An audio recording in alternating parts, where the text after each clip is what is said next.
unmute themselves and tell questions. Yeah, so if, I'm just going to run through a few slides here. We're going to keep it relatively short. We're only going to talk about 3 wines here. If you've got any questions or anything, though, please put them in the chat box, and hopefully Ted or Seth can pick them up. So this is where I live. During quarantine, I've been very fortunate that I've had my adult children move home. This is one of my sons. This is Hilary. Katherine, she's a vet tech. She's not at home, and Luke is a winemaker. And then my oldest daughter just moved back from Australia with her husband too, which you'll see a little bit later. Singing Tree, we make 2 wines. We make the regular wine that comes from an old vineyard in the Russian River that we'll talk about, and we do make a reserve Chardonnay, which we won't talk about much today. The center of the universe is, of course, Healdsburg, which is where I am. And Healdsburg is a really unique town. We have about 220 wineries in Healdsburg with a Healdsburg address. And the unique position is that we have Alexander Valley to the north. We have Dry Creek, which is where I reside, to the west. And then we have this large area that we call Russian River, Rock Pile, Chalk Hill, etc. So where we are is the vineyard that we're going to be talking about today, the Singing Tree that you have in front of you, is this vineyard right to the south, and what we call the Sebastopol Hills. So there's 2 very cool areas in Russian River. One of them is in what we call Green Valley, which is a sub-region right in the middle. That's that dark blue area. This is called Green Valley. And then where we are in the Sebastopol Hills, and they're relatively cool. We share this vineyard. This is the block that we get for Singing Tree. This is Papa Pietro, you may have heard of. This is Kokomo, which is another cult wine. And this one here goes to William Salem. So it's a very unique vineyard. I'm not going to show that video. The name Singing Tree comes from, in November, December, around where we live, the starlings fly into these trees and they squawk like crazy. So instead of calling it the squawking tree, we call it the Singing Tree.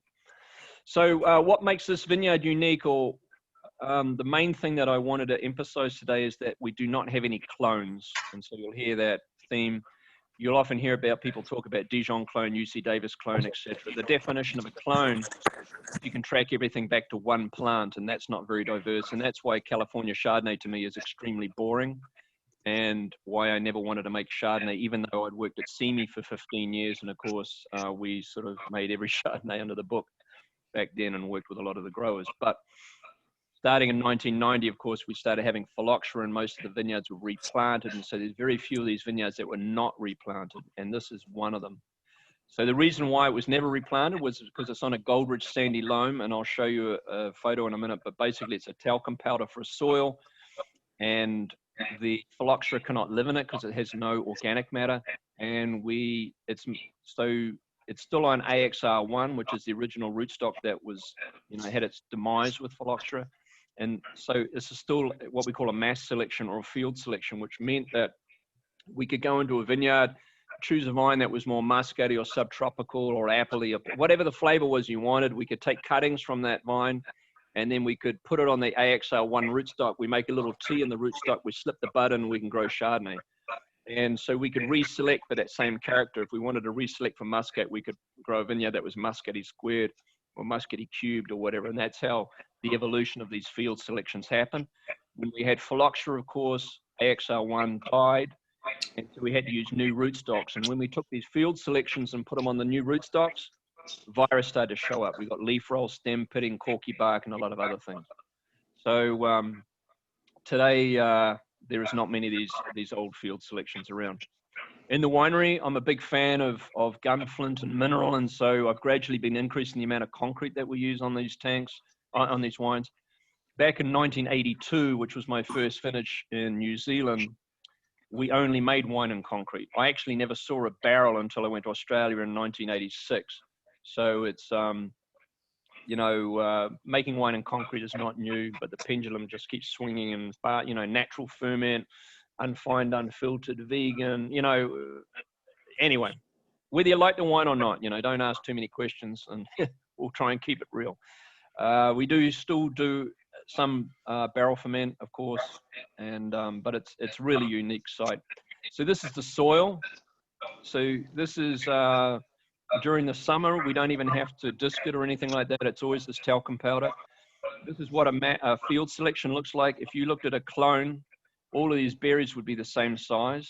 And this is what an old vine looks like. We all talk about old vine Zinfandel. Sometimes we talk about old vine Cabernet, but very rarely do we talk about old vine Chardonnay. But that's what makes this unique.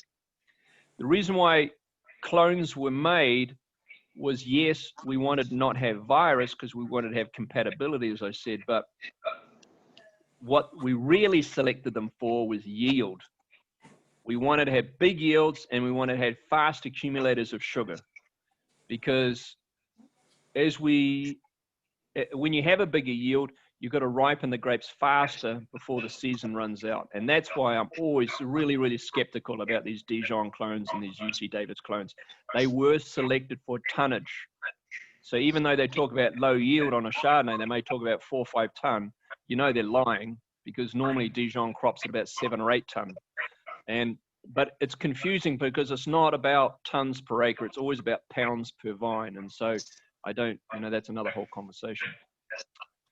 When we talk about style, I mentioned, muscatty or subtropical fruit, and then we can get down to the grassy. And we had names for these field selections. So Spring Mountain and Rude, the C selection, which is what you're tasting with Singing Tree, which is SEE. That's the name of the mass selection.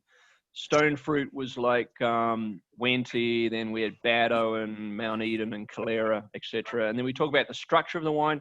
So wine that comes in the mouth like this is fairly structural, and a wine that comes in the mouth like this is textural.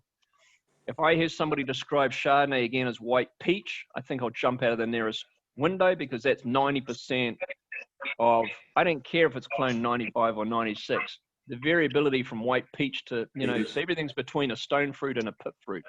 It's boring, and this is why all the Chardonnay tastes the same.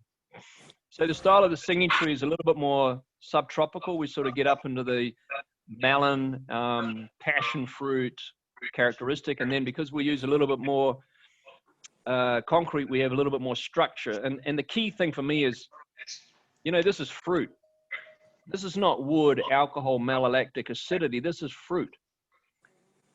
And when it's fruit, it's supposed to go with food, And so when you drink this wine, my mouth goes, am I hungry or thirsty? And going back and have that second glass is so important. Rather than say, that's interesting, what else have you got? So that's what's important to me. Picking Chardonnay out here in the Russian River today. The guys are sorting through it. Beautiful, beautiful old vineyard. We're just wrapping up here, and should get this fruit into the vineyard at the winery in the next hour or so. It'll be fantastic. This is some of the best Chardonnay that we make, and you can see we've got big berries and small berries going in the same cluster. And this is what mass selection Chardonnay is all about. It's beautiful, beautiful fruit. Little melon and subtropical characters will come from this. Fantastic. No clones here, no clones. So anyway, that's the wine that you're trying, and that's the Dutton Reserve. So any questions on Chardonnay? Any questions there, Ted? Nothing in the chat? I'm enjoying drinking it. Thank you. It's delicious. Okay. All right, we're going to talk about 2 of the daughter wines, the Katherine and the Hilary. You'll notice that Katherine faces a different direction to the other 2 because she's the middle child. The lie manipulator, the bullshit artist, thinks outside the box, and so she faces the other direction. The label comes from when Chelsea was 2. I traced around her head, and then she colored it in. That's where the label comes from. And then about 2 years ago now, we updated the label and gave the girls some hair because they're a little bit older. But we have 5 kids, and it's birth order is a very interesting thing. We don't have very much time, so I'm not going to go into that story, but this is where we are in the Alexander Valley. Healdsburg is that blue dot. That's the office, and where I live is that red dot. The Alexander Valley is sort of separated into, it's a true valley. It's a narrow valley, just like Napa Valley. In fact, a little bit narrower than Napa Valley, not as narrow as Dry Creek. The thing that determines the valley is this thing here. This is Fitch Mountain, and Fitch Mountain blocks the Russian River. So the Russian River comes around the corner here, around the back of Fitch Mountain, and then flows out to the Russian River. I don't know if you know this, but the Russian River formed the Napa Valley, but there was an earthquake way back when, and Mount St. Helena was lifted up. Even though Mount St. Helena is volcanic rock, it is actually magna. It's actually not a volcano. Subsequently, there was a mudslide and this mudslide blocked off the Russian River. So instead of the Russian River flowing into San Francisco Bay, it now flows out past Jenner. What's unique about it is they call it the Russian River Valley. We only need about another 30 million years, but it's a good story. We don't want to get in the way of that. These are my 5 kids, and this will be my new crush photo. We just took this photo last week, and so Chelsea's the other redhead that was not in the first photo. The Cabernets that we make are in the Oakville. Obviously, we make, we don't have Ultimatum in your market, but Game Plus, Game Ranch, and Hilary. We make a little wine called Yardstick, and from the Alexander Valley, we make Yoeman, Forefathers, and Katherine. The vineyard that we're talking about with Katherine is a vineyard I've been working on since 1990. This is 128, which, by the way, is the most beautiful drive. Starts in Mendocino County, comes through Alexander Valley, Knights Valley, into the top of Napa Valley, and then out into Winters. It's a beautiful drive if you ever, it's probably the most beautiful drive and underrated drive through wine country. The Yoeman vineyard sits above Katherine. It's hard to see here, but this is really the Piedmont. So the Katherine is now, it used to be owned by 2 growers. Now it's owned by 5, and we buy fruit from all 5 growers. And it's like a little Piedmont slope, and it's on the corner of Geysers and 128. So it's a real place. You can visit it. And just been really lucky to work in this vineyard through this whole time. The other characteristics of it, because I've been making wine there since 1990. I thought it was really funny. The Wine Enthusiast came out with the 40 best winemakers under 40. Bullshit.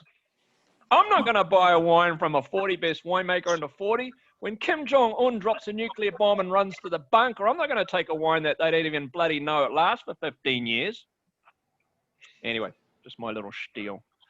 One day they're going to come out with the 50 best winemakers over the 50, and then those are the wines I'm taking to the bunker. Anyway, how do these clowns know their wines are going to last for 20, 25 years, which they all say, and they've only made wine from the same vineyard for like 2? I can show you Katherine. I can show you Katherine that I made in 1990. Okay?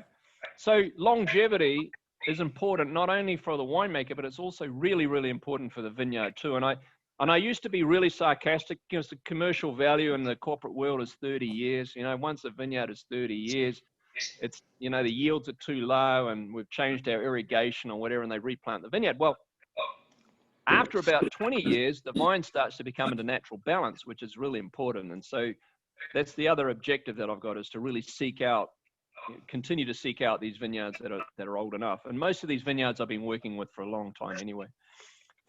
We started our business in 2008, which of course was the period when there was a little bit of a hiccup in the industry and in the economy. And a lot of these small growers didn't have a route to market. And that's why we have so many wines, is because each one of these wines represents a grower or a small family grower that we have helped find a way to stay in business. And so hopefully that's what you see with the wines that we produce. And hopefully you'll look after us, because keeping us in business keeps some of these small individual growers in business that have been passed over by the Constellations and Treasuries, etc. of the world. The other thing that we do is we cane prune, which is really important. I don't want to get into that. You can jump on my YouTube channel and you can see me discussing cane pruning versus spur pruning. In the winery, we don't add yeast to anything. I pretty much pick grapes at about 24 bricks. My goal is down here in Chile, where I am right now, we've had 5 wines over 100, 5 wines hit 100 points in the last 2 years, and none of those wines are over 14 alcohol. And this is the future, is to get these alcohols back down. You guys probably remember back in certainly back in the post-prohibition, 1934, 35, when BV and Inglenook, etc. Have you looked at the alcohols on those wines? Those wines are like 12. And the problem is that we were mandated by wine writers to say, dude, you got to make these wines sweeter and more alcoholic to get rid of the green character. Well, green character is part of Cabernet. If you don't like spice, drink Merlot. And that's why today Merlot is still the #1 red grape in the world. But anyway, we're Cabernet people, and that's what we're going to do. This is a look at the vineyard per se. So people ask me, well, how can you make a complex wine from one site? Well, look at this. You've got this piece of the vineyard that is it looks like it's more vigorous. And in fact, it is. It produces more canopy than it is crop. So this part of the vineyard is undercropped. So I know I have to pick this vineyard early because the leaves are ripening that crop a lot faster than it does here, what we call in the powerful section. And then this piece here, you can see that the canopy is smaller than the crop. So this is overcropped, this little piece. So we have to drop most of this crop on the ground. And so we pick all three pieces separately and we make them separately. I love this little video because this is zooming in on my Suburban, which 1 week after this video, my daughter, Hilary, wrote off. So we talk about bloom to harvest time, flowering to harvest time. So normally I'm not going to draw any charts today, but normally we talk about 100 days in Bordeaux from bloom to harvest. But in California, in Alexander Valley and Napa Valley, we can be 125 to 145 days. Alexander Valley is cooler than Napa Valley. That's why in Napa Valley, you typically get more sweetness and more alcohol, whereas in Alexander Valley, you get more acidity and more red fruit. So Alexander Valley is more red fruit, red cherry, blueberry, whereas Napa Valley to me is blueberry, black cherry, walnut, whatever. So when I'm drinking wine, I always drink Alexander Valley with food because it has more acidity, it's fresher. And then I always eat cheese after dinner. I don't know what it is, and that's when I drink the Napa Valley because my palate is more tired and I can handle the weight. But this has always been bizarre to me about why people drink high alcohol wines with food. It doesn't work. This is probably why, they always drank ports at the end of dinner. And that's pretty much the stylistic front. I shouldn't be speaking out of line because I got a shitload of Napa fruit to sell too. But anyway, that's what I find with Alexander Valley. So we're talking about Katherine Stonemason Hill, which is the name of the vineyard. Its location is fantastic. It's an old field selection as well. It's California head pruned, and then we threw a couple of wires up on it a while back. And sorry, Teresa, I'm just going to mute you. And then I've started really moving the harvest date up earlier and earlier so that I can get better acidity and working on the alcohol. And it's important, goes back to the cane pruning, making sure I get the right exposure so that I can get this nice even ripening and hitting the 140, 145 days. And then bringing the wine into the winery and picking it and processing it 3 different ways. Nick, may I ask a question? Goldschmidt here. Yeah. I am in the Katherine, Alexander. Yeah, go ahead. When you had mentioned the importance of trying to adjust the alcohol down, in your toolbox, what goes through your mind into how to do that? How you work with the growers? What are the different ways that you tackle that issue? As soon as I walk into a vineyard, I can pretty much tell you how it's going to go. The first thing I look at is the row orientation. So we all talk about north-south, because the sun goes east-west. So but you don't want to be true north-south. You actually want to be 15 degrees off north-south. So that at 3 p.m. on August 15, you've got no shadow and the sun is directly overhead. The second thing I look at is how they're training the vine, because we all talk about this thing called VSP. You may have heard of VSP, which is the trellising system that we use. Well, there's a verb. It's called positioning. And when I walk into these vineyards and I see shoots like this, I'm like, time out, dude. I've got to get the shoots vertical. That's the whole idea of what a VSP is. And then I look for the cane pruning, because cane pruning, I get nice, even separation of shoots. I look at the distance planting too. I don't want to be more than 4 feet. In row, I don't want to be more than, I hate converting metric to feet. I want 55 centimeters on the wire. 15 buds per meter is what I'm looking at. So everything's got to be equal. But the problem is, there's no one from Napa here, right? Anyone? I mean, the problem is that these guys are picking at 28 bricks. Okay, 28, someone's got to calculate that. 28 times 0.6, that's the alcohol. So they're adding water.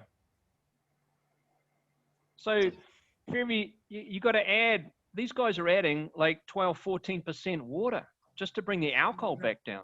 And because when you do that, then you got to add the acidity, because in a hot climate, like Napa is getting hotter, let's face it, the berries are shriveling. When you shrivel a berry, you're concentrating sugar, acid, and tannin. You're not actually ripening the grape. And we saw that this year because, long story, we don't want to get into this year, but 2020 is probably an amazing vintage. But we had that heat spike in early August and a lot of grapes dehydrated. When you pick those grapes today, well, in early September when the guys were big, the sugars were still 24 because they just lost everything. It was a bizarre vintage, and for many reasons. But the key idea today is to get vines of adequate age, adequate spacing, adequate row orientation, adequate control over the irrigation, to make sure that we produce wines that are ripe, grapes that are ripe at 24 bricks, and not going for the 26, 27, 28 bricks. And of course, I used to manage some of those guys. Remember when I was running Constellation and Allied Demick, I had two winemakers. We used to call them the Raisin Brothers.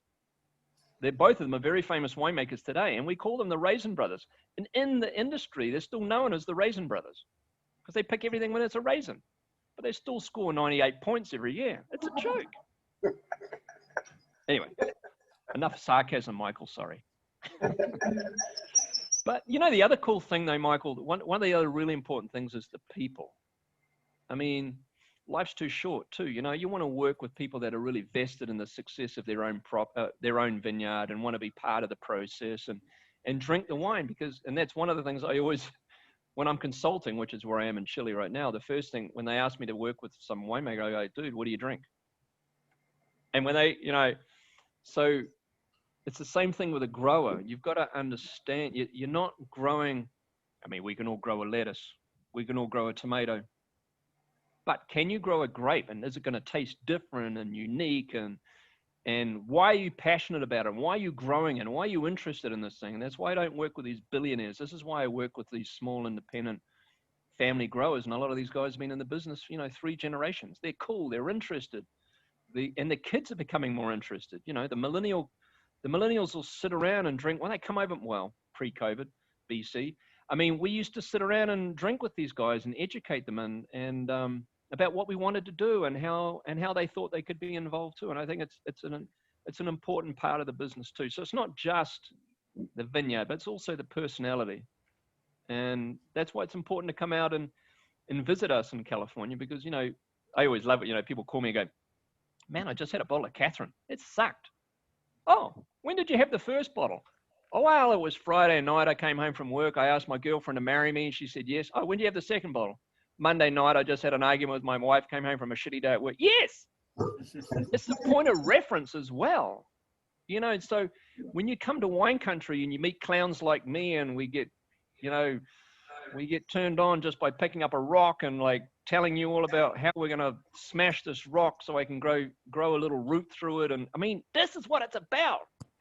And so coming out and visiting us and drinking wine with me in my nightclub is definitely the way to go. You got to come out and hang, you know. Anyway, sorry, Michael, I get carried away, but hopefully that answers your question. No problem. Any other questions while I've got it turned off? Don't be shy. I'm in Chile. I'm miles away, so you're okay. All right. So we'll jump through this video. I'm just talking about how old the vineyard is there, but and then that's me talking about blending the 3 parcels together, which you can see. This is the new. Sorry, I hope you can't hear that. This is our new vineyard for Stonemason Hills. So I was talking about the rocks and the roots that come through these rocks. We're actually ripping the vineyard right now, and just as I got on the line here, these guys who are ripping just cut one of my irrigation lines. So that's what I was dealing with. But this is schist, this is slate, this is some of the best soil known to Bordeaux, and unbelievably, we have been seeking land like this all my life, and we found it halfway up the Alexander Valley, and eventually this will become the new home for Katherine. I'm really excited about it. Hi, my name is Katherine Goldschmidt, and this is my wine that my father, Nick Goldschmidt, makes for me. It is a Cabernet, and I like to drink it when I come home after quarantine. You don't get to see very many people, but I make a point for my family to make sure that they're all home for Sunday dinner. And when I come home for Sunday dinner, we drink Catherine because I'm the favorite in the family, and they all know that. I'm an RVT by day, but by night I'm a cab drinker.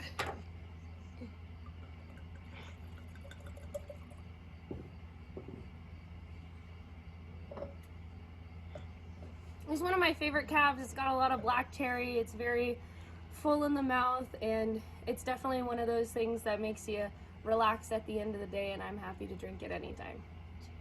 Cheers. So yeah, I haven't shown, that's the first time I've shown that video in public, so that was pretty funny.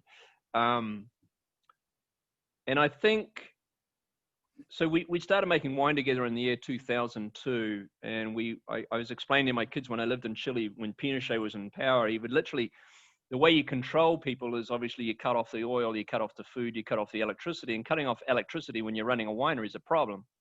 So we started making wine without power, and so I told my kids and showed our kids how we made wine without power, and so we make a barrel every year called 5 Gold Hands Unplugged. But starting in 2002, Chelsea wanted to get involved, and in 2004, we started making wine with Katherine. This is Hilary. She graduated in 2020. The vineyard, this is Game Ranch, sorry. This is 29, so this is St. Helena up here. This is the Hilary vineyard. As you head south, you got this, this monster here, Faniente. This is Mondavi. This is Nickel Nickel. This is Opus. That's Napa Wine Company, which used to be called Inglenook. And guess what? That's Hilary. Same driveway as Opus Vineyard. The main, obviously, the main road into Opus is this one here, the tourist one. But the vineyard guys all did that. And I know that. I mean, I did the due diligence on Opus when I was part of Constellation. I always put this up. I thought it's very funny because it doesn't matter what we do in the Alexander Valley. It would always be a lower score than what we do in the Oakville. Even Jim Lowby came out and said, Wine Spectator, Alexander Valley will always be 5 points less than Napa. Wow. That is totally disrespectful. Anyway, I think it's funny. But there is the beautiful Nickel Nickel Winery and their vineyard, and that's Hilary down there at that end, and there's Opus, beautiful Opus. So when 90 is there. That's 10. 90. Oh, there. Oh, sorry. Again, when Kim Jong-un drops a nuclear bomb and we run to the bunker and Sean shows up with his 1 bottle of Opus and I show up with my 3 6-packs of Hilary, guess who's going to get let into the bunker, Sean? So, I mean, you don't have to spend a lot of money to buy a brand. I mean, it's all about the location, right? So obviously I'm not fighting with Opus or Nickel and Nickel, and they do wonders for promoting the area. But I mean, and I sometimes wonder, and I've talked to Seth and Sean about this both, and that maybe we sell Hilary too cheaply. I mean, normally retails at about $55, $60. The next cheapest wine is Mondavi Reserve at $75. Game Ranch, which is also ours, is at $85. For Oakville, that's an amazing value, considering the grapes are averaging $10,000 a ton. So it's $100 in liquid just there. The second video I put up there was of Hilary because she's all of my kids except for Kate are engineers, of course, or chemistry majors. And of course, Hilary's doing bioengineering. So she's arguing with me about how big 10 mils is. I thought that was pretty funny. For a last born child, come on, it's wine. Anyway, pretty fun. So again, Hilary is an old vineyard. Its location is amazing. Again, it's an old field selection. It uses the old California trellis. So it's not, it is not VSP like some of our more recent 30-year-old vineyards. I picked way before Opus and Nickel Nickel, even though they're right, you know, we're sandwiched right in between. And I'm trying to I'm trying to make, I mean, my goal in life is still to get these wines at about 13 alcohol. I would love to be making Hilary at 13 alcohol. And I thought we were well on the way there this year, but unfortunately 2020 has been more of a challenge in Napa than we would have anticipated. Just wrapping up, if you come to the Healdsburg area, we do have a little tasting room at Goldschmidt Vineyards. We're in Dry Creek. That's the address. Obviously, you have to make reservations and seat outside. And these are some of my contacts. If you want to jump on my YouTube channel, actually, I have well over 1,000 videos up there now. And if you've got a particular need or a client, or you would like one for yourself, I make videos every day. I probably make 4 or 5 videos a day for retailers or even consumers explaining what particular wines are, or distributors. And if you want to follow me, the best way to follow me is on Instagram, Goldschmidt_vineyards. And I pretty much post something there every day. When I'm traveling, I jump around a little bit, as you'll notice. And if you don't drink my wine, I'm going to send these clowns out to assassinate you, Seth and Sean, because the last thing is you want are these kids in the market. And anyway, that's the way they behave after hours. So I just want to thank you guys for listening to me. And if you've got any questions that I could answer. Yeah, Nick, hey, how's it going? Good, Michael. So do you differentiate in general? Sorry, I lost you. So I asked if, in general, do you differentiate your cat management and style for your different ripenesses and acids that come in? Did I send you that question? No. Yes, this is a whole long conversation. I'll try and, how do I make it quick? You know how wines move from purple to red to brown to orange? Cat management is part of that aging process. And so you notice when you buy an old wine, you see that crusty stuff there, right? This is all part of cat management. You've got to get that crusty stuff to fall out during the fermentation process. By the way, if you have that crusty stuff here, that's polymeric pigment. It's not acid or anything else. This is polymeric pigment. If you have crusty stuff there, drink it or give it away, unless it's your year of your birth or the year you got married or the year of your divorce or the year of your first child. Get rid of it, because that's polymeric pigment falling out. And that's why, you know, at Allied distributors, they have a lot of wine like that. At Fedway, we keep things current. So we don't have a lot of things falling out in our wine. So the way we control, so the key thing is, how do I make that wine purple red longer?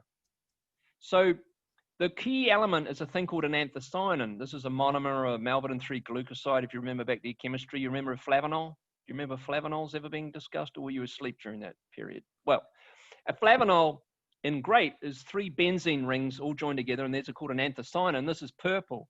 If you provide heat, light, air, and time to this anthocyanin, joins on another anthocyanin, and this becomes red. And then as you provide more heat, light, air, and time, that compound gets bigger and bigger. Crusty shit. That's what I don't want to have happen. So I figured out a way, and I'm not saying, Michael, that I use the same extraction, because I talked about elegant wines, powerful wines, and dense wines briefly. In the canopy that's really big and the crop was low, I know it's going to be a big tannic monster. So I'm very careful about how I manage the cap. I ferment colder. I give shorter pump overs. I only give 25% of the volume 2 or 3 times per day. And I certainly do not let it get up to 30 Celsius or 80 Fahrenheit or whatever you call it. I try and keep it down at about 22 Celsius. And then after the fermentation's finished, I warm the tank up, because what I'm doing is I'm increasing that polymerization in a wine that has a hell of a lot of anthocyanins and monomers and other tannins. On the elegant wine, remember I showed you that on the video. In fact, one of the videos I jumped over, I explain all this. Now I'm doing it. In the elegant wine, where the canopy was small and the crop was too heavy, and I said that we dropped a lot of fruit on the ground, there, I know that that wine is going to be really, really fruity. So in the tank, I extract the hell out of it. And so and then the powerful wine, I make somewhere in between. So I'm not saying that after 18 months, I sit down and go 30, 30, 30. You know, it depends on the vintage. So if it's a hot vintage, I want more elegant wine, more dense wine. If it's a cool vintage, I want more elegant wine. And so that's how we put the Katherine together. I know it sounds a bit complicated, but My definition of complexity is having a balance between elegance, which is the soft berry fruit wines right up on front of the tongue, the powerful wines, which provide the flesh and the weight in the middle of the tongue, and the dense wines, which provide the structure and the finish. And when you have those three things together in the right balance, you have complexity. And that's how you make a complex wine from one site. So, Michael, brilliant question. You're not just a pretty face, mate. Oh, thanks, Nick. Appreciate it. Any other questions, guys? I have to tell you a sheep joke. I warned you.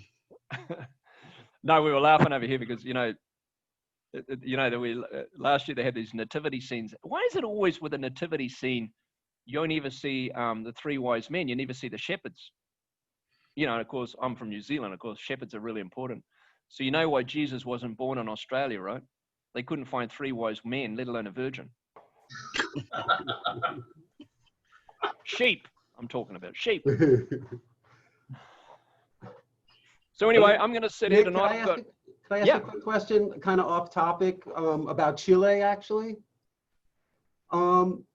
Just the incredible diversity that's coming out of Chile. I mean, we can't really match that in the U.S. I had a wine the other day. I think it was called Alta Cama Tara or something. It was from the Salt Flats. It was so unique. I just can't imagine us being able to make a wine like that here. Correct.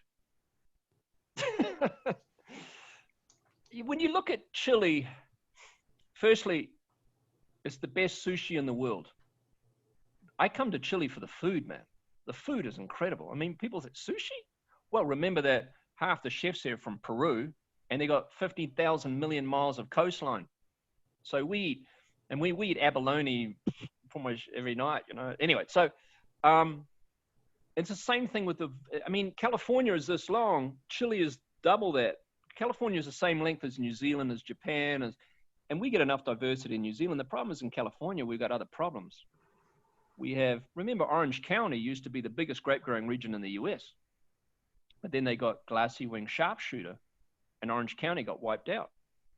So we have this dry, arid desert conditions in the southern part of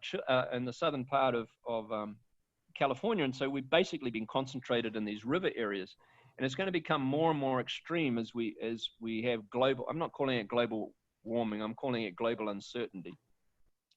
In Chile, we have the same things just starting to show up. Like, for instance, Casablanca. In Casablanca, we haven't had rain for 5 years. We suddenly had rain this year for the first time.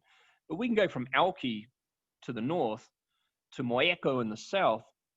So Alki from here is about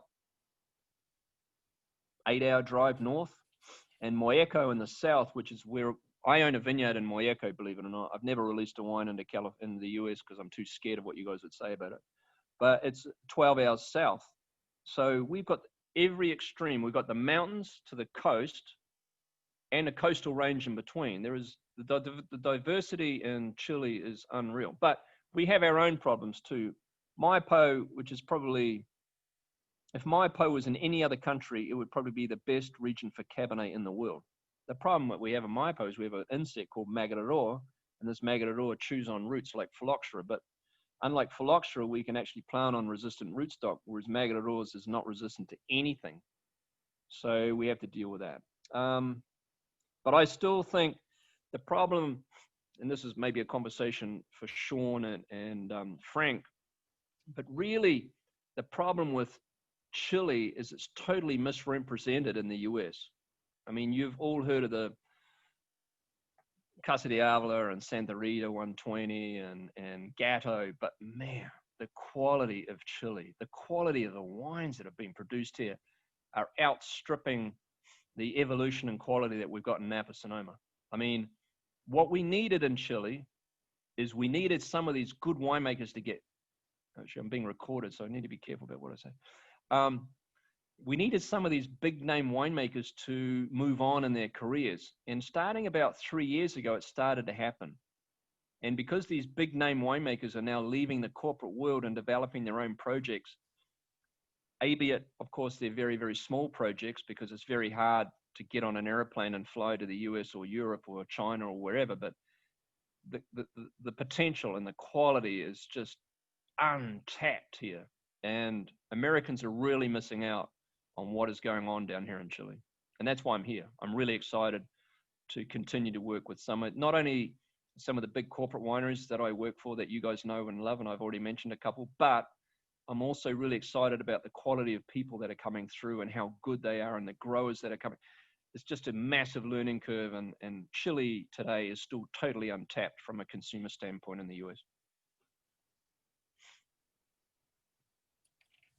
True in Argentina too. Argentina is the other problem, because the problem in Argentina, you've got 80% domestic consumption. You don't get to see any good stuff in the US from Argentina. Sorry, Seth, I got a bit carried away. We bring in your stuff from Argentina. What do you mean? Wow, that's exclusive to the US. And if it was doing really well, obviously it would be making a lot more of it. But Chakras is a unique product. It's 100% Malbec. There's no Bonarda and there's no Cot. So when you drink Malbec under $20, it's usually made mainly Cot, which is the French clone of Malbec. It's like saying Merlot twice, Merlot. If you say Merlot once in Chile, you get Carmenere. If you say it twice, you get real Merlot. It's like the same thing in Argentina. You have to say Malbec to get the real stuff. Otherwise, you get Cot. And it's basically a different variety. It's more spicy. And the unique thing about Chakras, though, Ted, is that it's high altitude. And so people think Argentina, hot climate, desert environment, because Mendoza, Central Valley, Mendoza. When you fly into Mendoza, the country is brown because all the water is underground. You know, the snow melt goes under the ground in Argentina, so we've got to pump the water, so everything's brown in Argentina when you fly in. But Chakras is from Altamira, which is at 4,000 feet. I've skied the vineyard, so we talk about cool climate next to the coast, but you can also talk about cool climate in terms of altitude. And that's why that Chakras product is really unique. I think it's really underappreciated, Ted, because when people drink Malbec, they think, it's going to be sweet and voluptuous and lots of violets and creamy characteristics. But Chakras is a little bit more bright red fruit, more Alexander Valley-like perhaps. And that's because it's at such high altitude. It's really, really fresh. When you drink that wine, man, it's pouring fresh juice out of the glass. And that's what I love about the Chakras. But what we planted in Chile and Molleco is Chardonnay and Pinot. And it's dry farmed, but because we're so far south, we get enough water. And but as a tourist, you wouldn't want to go there. That's because we have a lot of political sensitivity down here. The Mapuche makes it very difficult to get it. So the native Indian race here is called the Mapuche. And right now there's a lot of unrest. So as a tourist, you would not want to venture. You can fly to Talca, but you wouldn't want to go into the countryside because it's pretty dangerous. Hey Nick, one more question about the Chardonnay. How long do you age your Chardonnay in concrete? So everything in my life is a story. So one of the stories is the first time I went to Chablis, I walk up, I'm in the winery with a very famous winemaker who luckily kept it to himself what I did, but he goes up to the tank and he pours a glass and he gives it to me and go, man, I'm 26, right? Just got the big job at CME. I said, man, this wine is unbelievable. What sort of wood did you use on it? He goes, Nick, get the hell out of my winery. I didn't know Chablis didn't have wood. I mean, and it's that character, it's that we talk about juice leaves concentration. So when I make New Zealand Sauvignon Blanc, when you press grapes, you get some skins and stuff that go through the screens. And so what I do is I don't tell any other winemaker this, but I leave it sitting there on the juice for 10 days. Then I rack it off and ferment because all the flavor is in those little bits of skin and little bits of snot, in the pulp. Wine leaves, though, is completely different. What you get with wine leaves is an antioxidant. So I don't add very much SO2 so that when you drink Singing Tree Chardonnay, it's very, very stable. It's going to remain in this color for at least 5 or 6 years because I don't add any preservative early on. So I allow the wine to go brown, but I leave it on the juice leaves in the concrete tank, and then I can suspend the leaves, and that absorbs the oxygen out of the wine. So it's incredibly stable. And that's why I like to release our wines a little bit. I like to release our Chardonnay is a little bit older than most people because you get a little bit more of the structure and the texture. So yeah, so hopefully you got the 2018, I hope. So the 2018 will probably have around for another 7 or 8 months probably, which, but of course, you know, it just hits its peak and then we have to change the vintage. So yeah. So yeah, I'll leave it on the juice lees, the wine lees for usually about 14 months. And then I add a little bit of SO2 before I pump it out so that when I bottle it, I've got SO2 in there. But I made a big mistake once. And if you guys ever come across the semi-reserve Chardonnay 2000, the wine is undrinkable. The SO2 is too low. And so there's two forms of SO2. There's the free and the bound. The free is really important when wine is maturing, but in the winery, but the bound is what's really important to keep the life of that wine for a long time. And what I did was I lowered the bound by such a slow amount, there was absolutely no free at all. It's like a redox potential. As the free disappears, the bound becomes free. But this number was so low, the wine aged too quickly. Like a month after I bottled it, I knew I'd made a mistake. And so now I know what that number is, and I will not bottle less than 60 parts total. But yeah, so unfortunately in wine, you have to make a mistake or two to make sure you get it right for the future. And this is why the 40 best winemakers under 40 are a waste of time. Well, at least you made that mistake on someone else's dime.